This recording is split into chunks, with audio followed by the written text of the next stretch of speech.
from John chapter 9. As Jesus walked along, he saw a man blind from birth. His disciples asked him, "Rabbi, who sinned, this man or his parents, that he was born blind?" Jesus answered, "Neither this man nor his parents sinned. He was born blind so that God's works might be revealed in him. We must work the works of him who sent me while it is day. Night is coming when no one can work. As long as I am in the world, I am the light of the world."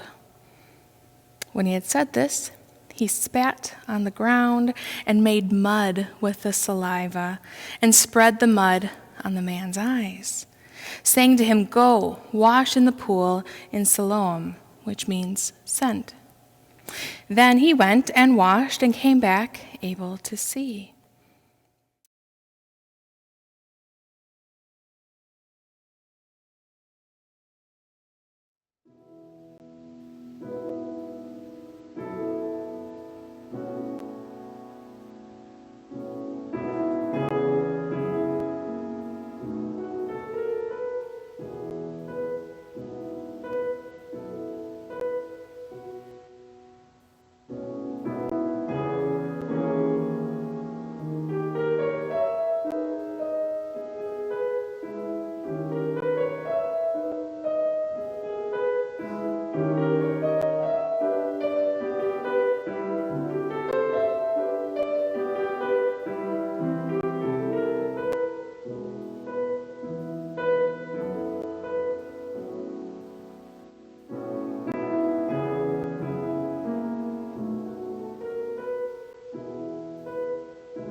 In the first creation story, we see that God is so big and so powerful that God speaks and it happens. Let there be, and there is.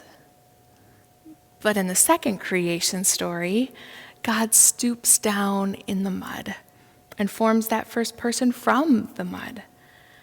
And so we see that God knows us so closely and so intimately, that God creates from the mud and the muck. God stoops down and is present with us. And so I think it means something, it says something, that Jesus' healing comes from the mud and from trust. So Jesus is so big and so powerful that he could have just spoke and the healing could have happened. Jesus is so big and so powerful that his word alone could have performed this miracle. But we see that Jesus knows us so closely and so intimately, and that healing comes from the mud, from the stuff of the earth, from the stuff from which we were created, from the stuff that seems messy and complex.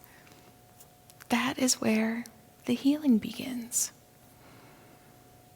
And then Scripture tells us that the man went and was healed. He trusted that what Jesus said, he trusted that what Jesus did would heal him. He trusted that the mud was the beginning of his new life. And so he went. Now it feels a bit right now like we're stuck in the mud. And I wish I could see ahead into the future to see what is on the other side of this. But I trust that the healing begins, the new life begins from the mud. And so we wait, and so we trust. Amen.